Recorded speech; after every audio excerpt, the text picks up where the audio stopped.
I think someone did try to count the number of monkey channels from Cambodia out there a while ago. There were between 200 to 300 then.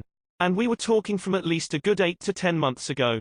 I am sure there are now more, for I have noticed whenever something like a mishap happens, like a mother gone missing, a baby got injured or a baby needing rescue, at least a dozen new channels would pop up at the same time, featuring the same event, though shot from a slightly different angle.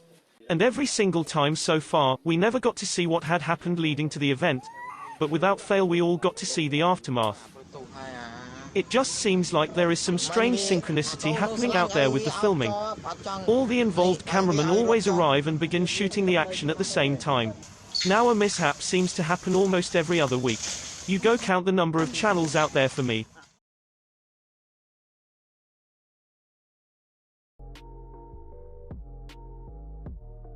This explosion of that many Cambodian monkey channels in such a short time has intrigued many people. A viewer had referred this investigative video from another YouTuber, Alec Armbuster, to me.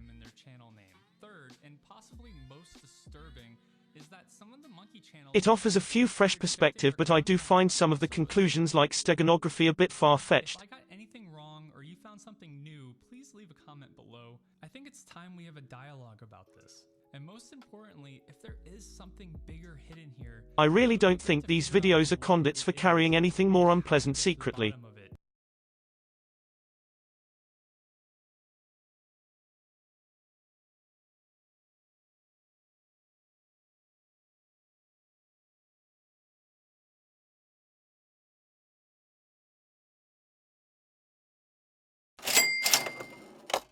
I am pretty sure the money one could get from ads is one of the big reason, if not the sole one. Remember what happened in early 2018 when all of a sudden, the 30 to 40 Cambodian channels operating all ceased to update like they should with 5 to 10 videos a day before. Some even abandoned their well-established channels with thousands upon thousands of subscribers to start from scratch all over again. But they soon stopped even these attempts. In fact, I remember there were no new videos at all for a good week at the end.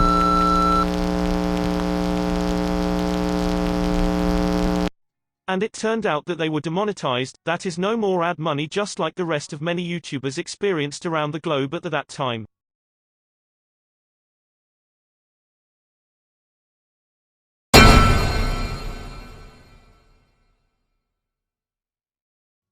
YouTube had stopped putting ads on many channels until their contents had been vetted to be safe for viewing.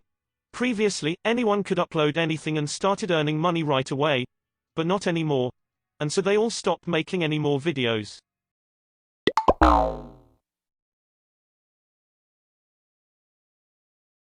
I think that was a much-needed respite for many of these semi-urbanized long-tailed hanging around along the road leading to the famous ruins of Angkor there. They were constantly cornered and videoed by at least a dozen of cameramen, and increasing daily for a good 18 months already. And we also saw at first hand the dire consequence of roadkill for desensitizing the babies to the road too early in life. Previously these cameramen denied that there had ever been any roadkill of monkeys on that busy road, but it changed when it happened with the first roadkill, Holly, in summer 2017. Since that happened, I think 6 more were killed on that road in that summer of 2017 alone. And the babies all killed were mostly those featured in their videos on a daily basis, feeding and teasing them right by the road.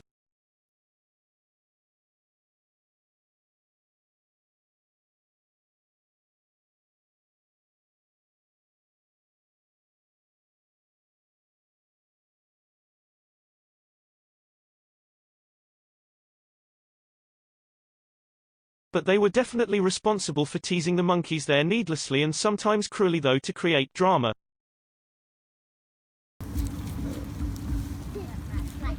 Like giving squirt guns to kids to shoot at the monkeys. Hả?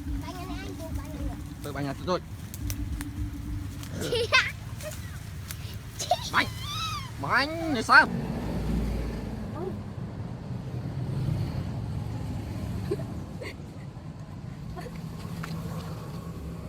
Or just being plain cruel and think it's entertaining.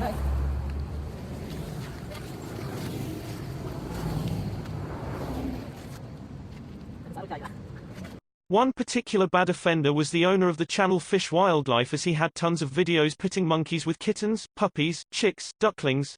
He had since deleted most of those videos after the adpocalypse, but that didn't help to bring back the ads. That channel is now largely defunct. He wasn't the only one though. Other channel owners upped his game by bringing a live 1-meter-long crocodile, with its mouth tightly bound to the temple to tease the monkeys. All these videos had been deleted since. Anyway, the point is they were testing to see what would draw the most audience at that time, and teasing monkeys with tricks and setups was popular with them then. Along with roadkill and the subsequent burials that took place with each baby. That respite, however, was brief, and most of them came back with several new channels as an insurance against the possibility that YouTube might pull the plug on any one of those channels again. If one goes down, at least another one is still earning. I would call that the first explosion. None of them could bother to wait for YouTube to review their channels. So old and new channels combined, I reckon there were over 100 channels by then after the adpocalypse. For example, I was told that the owner of SPBB Lover also ran 3 other channels too. One of them was Java Monkeys. So if most of them came up with 3 or more channels, I think the guesstimate of between 100 to 150 channels was probably not too off the mark. However, most of them were struggling to get ads, as YouTube now requires all new channels to reach a certain watch hours and number of subscribers before they are qualified for the ad program. Everyone was struggling a bit then, as their clickbaiting titles with billion tears and poor babies, no milk were getting less appealing when every channel out there was doing so. And worst, no one has ever shed a tear over these titles.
Then came the mysterious death of Brutus. From the highly edited and truncated version of a few videos that had since leaked out, Brutus was poisoned with a metabolic toxin, such as fluoroacetate, commonly known as 1080, an easily obtainable rat poison in developing countries. There aren't many things that could cause death with a protracted course of convulsions and foaming at the mouth, and certainly not the ludicrous nonsense that the cameramen there were trying to sell us. Brutus was being pursued all day long by park guards armed with slingshots and was finished off with a whack to his head. The story simply just didn't fit with what's being shown. They were obviously videoing and was waiting for something to happen, but somehow the resilience of a fit and healthy adult macaque had taken them by surprise. The same scenery from another different angle was depicted in a proper high-definition footage floating around on the net, but it was only 1 minute long only.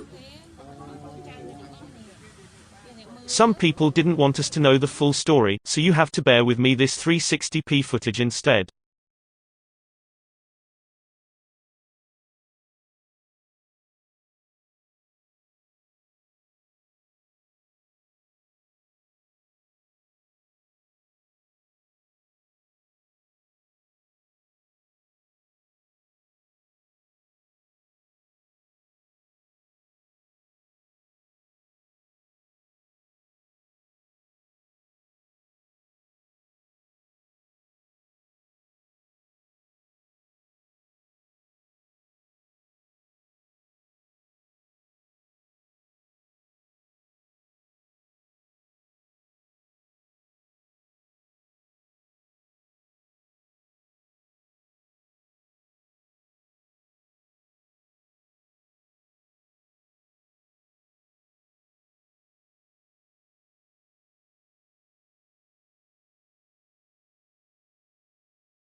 Brutus didn't die shortly as expected. He managed to totter a long way to the main entrance at the touristic Bayon ruins before drawing his one last breath. The awful state he was in with convulsions, foaming at the mouth obviously would cause a panic there, as the first thing people would think of was a rabid animal dying in front of them. What's more ridiculous was the story they tried to sell us in this video, that the guards killed Brutus so as to sell his meat to tourists who craved for a taste of monkey. Honestly, are we really that thick? Who would eat poisoned meat, and more important, a monkey that had been fed on garbage and handouts? They even tried to allude to us that the guards took money from interested tourists in this operation, when what that tourist was doing was just handing his ticket to a guard for inspection only. Brutus, the mighty and loving alpha male, was more manly than those people in the know of his true cause of death. He totted all this way to let the world know that he wasn't to go away that easily.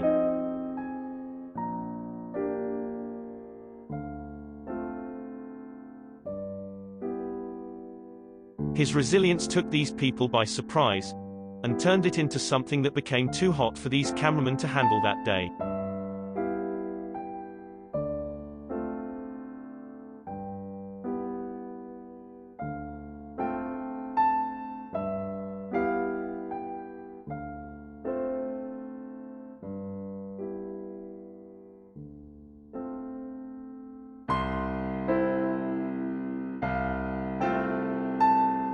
And the result was this heavily edited video to wash their hands off it.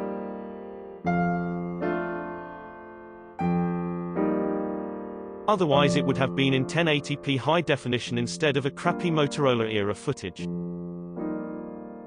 Had he died there on the spot shortly?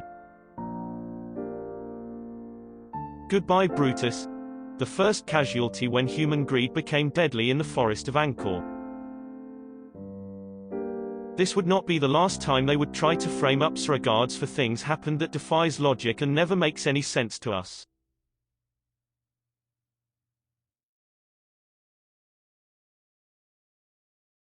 And I would never have imagined that my stay in Angkor for nearly 3 weeks in 2013 was going to aid in this detective work.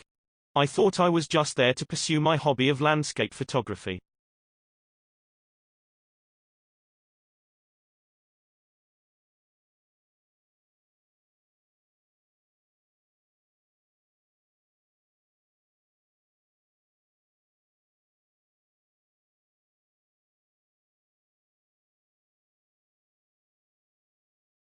Đập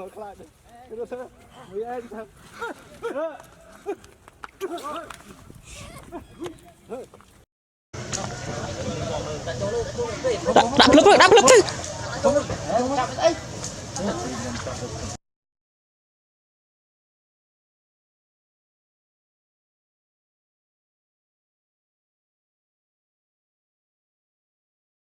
That incident with Brutus's death nearly backfired on many of the channels there, as many viewers were left guessing with a bitter taste at what really had happened with Brutus. Fortunately, the breeding season was soon in its full swing and the many new babies saved their viewership. They had been trying, experimenting, and finally, with Laurie's injury, they found out what really holds viewers' attention and get them hooked too. I am not going into the farce with Laurie's injury nor many of her treatment, for they have already been covered. There's however one thing I would like to point out though. Laurie's mum, Amari, does not have cataracts. There's just no cataract one could see, and I really don't believe she is old enough to get diabetes either.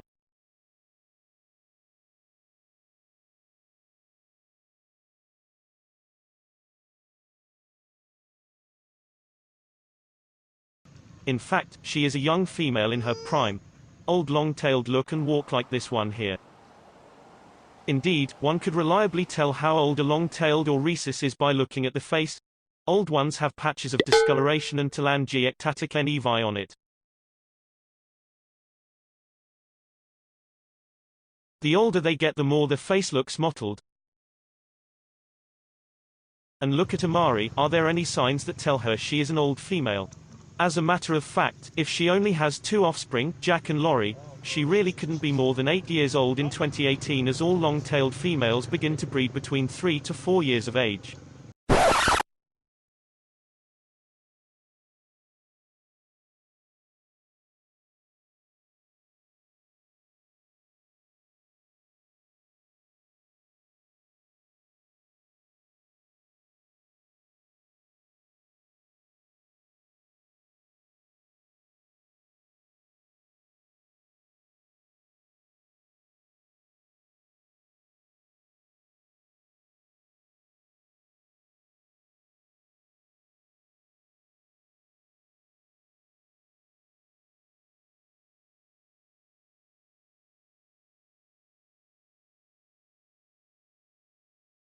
For a long-tailed, she is still in her prime, given they live between 25 to 30 years in the wild. She did, however, has corneal cloudiness from time to time. It's more apparent from certain angle. I am not sure what caused it though, but given how suddenly it happened, it didn't look natural to me. I am not going to delve into what could have caused her apparent difficulty with her eyesight. Mishaps just seems to have happened with this poor female and her daughter at such a speed and frequency in the latter half of 2018 that they were looking north in one episode, they were south again in the next, and often in a worse shape, defying the natural course of events that should have happened in nature. Meanwhile, mishaps also began to happen frequently with other babies and adults too. I am not really sure how many had been wounded or died or simply disappeared since the latter half of 2018 in the forest of Angkor, as I only know of the high-profile ones that people wrote to me. Does this remark reflect fairly what's been happening there, at least in those few months?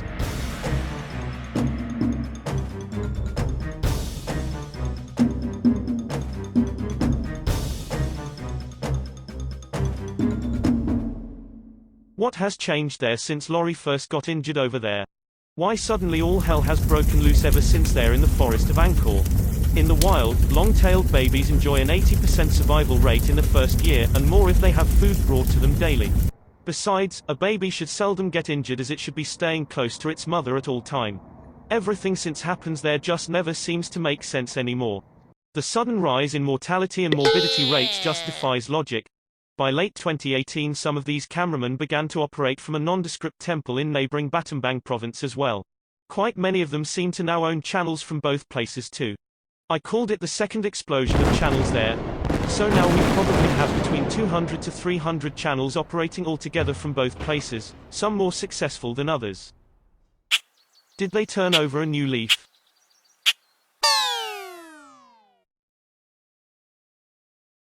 These shocking statistics seems to follow these cameramen wherever they go, and worse. Over there it is one horror show with orphan after orphan, and injuries after injuries.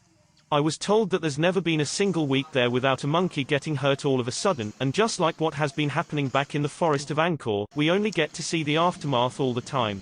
I am not going to delve into the spate of mysterious death postpartum there, this topic has been dealt with previously. Suffice to say though, according to the literature, one really have to see over 100 live births before one would see a couple of problem at deliveries, like retained placenta, and even that is mostly harmless. Another thing that is often missed is that, for example in Santa's case, the dozen of cameramen there seemed to know well beforehand that something was about to happen to Santa's mother and was waiting for it, after an otherwise seemingly normal regular delivery of a fit and healthy baby.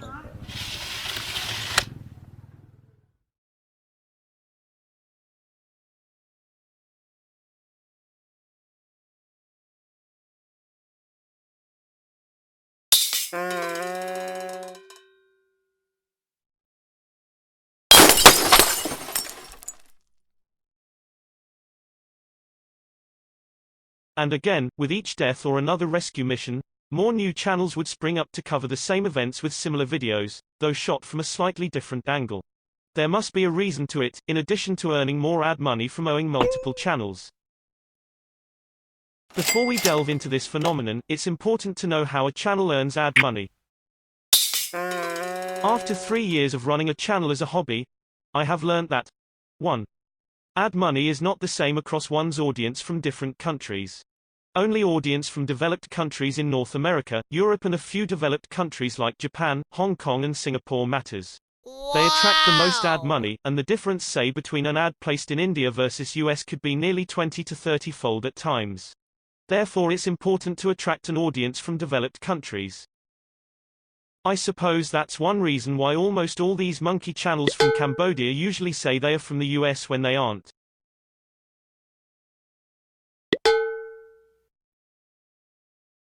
I think by faking it, it helps to trick the algorithm to drive their videos to an US audience.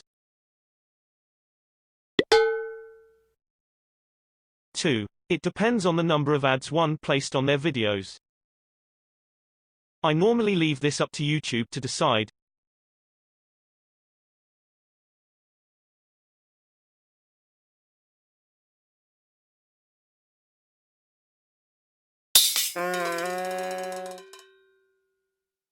But one could also place as many ads they want, though YouTube may not put ads there unless a video proves to be popular, receiving thousands of views within the first 24 hours or so.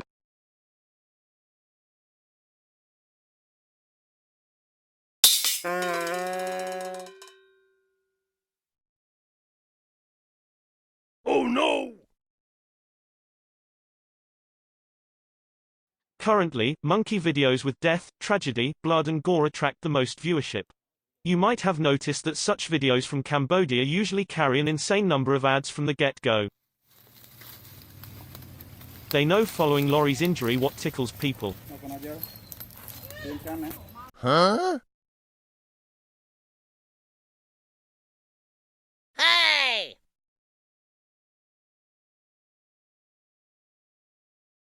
Take my channel for example. After 3 years, I think my channel now brings me about $500 to $600 a month on average, and 1/3 more during the period running up to Christmas. It's not a lot of money by Hong Kong standard, as anyone could earn as much in a month working part-time on weekends only at a McDonald's outlet. For myself, if I choose to work as a locum specialist in a government hospital in Hong Kong, the going rate is around $100 per hour, a lot more if I choose to work privately.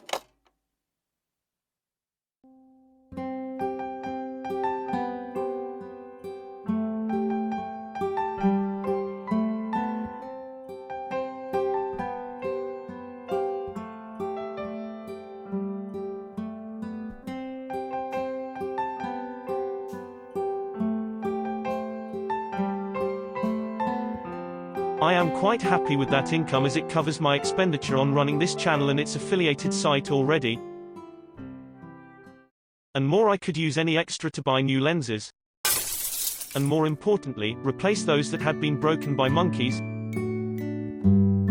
Anything left I could treat myself and my friends to a decent restaurant in Hong Kong every now and again and pay my other overheads. It's nice to see this channel is finally financially viable to cover itself.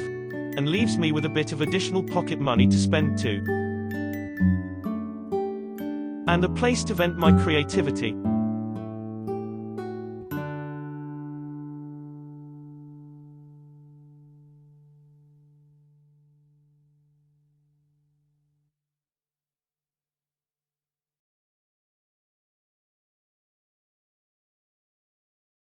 Since many Cambodian monkey channels share the same audience as mine, I expect them to be earning probably around $1,000 for each channel they own a month, more in their case as they on average put between 3 to 4 ads per one 10-minute video, and more ads if the video is on death, blood and gore. No!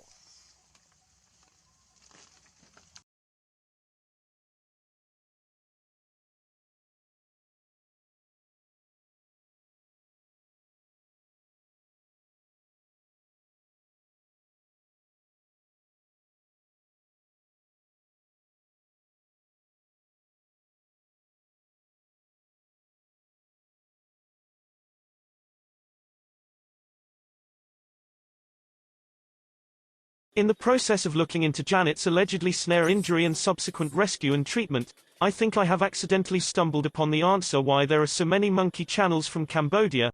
Moreover, these YouTubers are all more entrepreneurial and cunning than we are. And they have good business acumen too. And more importantly, it is a thriving and highly profitable business for many of these channel owners out there.